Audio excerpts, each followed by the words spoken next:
Welcome to A.T.S. Electro-Lube.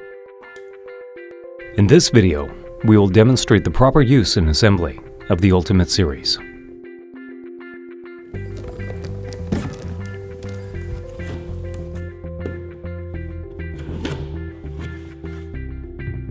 Today, we are using the Ultimate 500cc unit. However, these instructions apply to all Ultimate series lubrication products.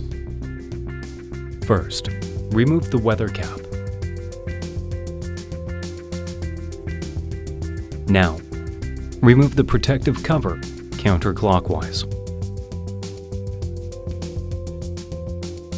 Use a small screwdriver to switch the correct dip switch to your operation needs. Now we are going to demonstrate how to use the dip switch panel. These switches are your choices for your specific lubrication needs. Take the adapter plug from both the battery pack and the circuit board and attach them together. You will see the LED lights flash as they go through a startup cycle. This cycle means that the unit is in operation.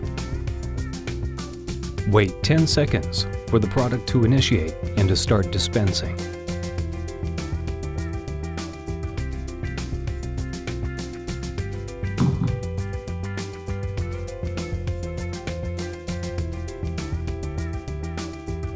Screw back the protective cover clockwise. And then, take your weather cap and place it over the protective cover. You are now ready for stress-free, automated lubrication set for your specific needs.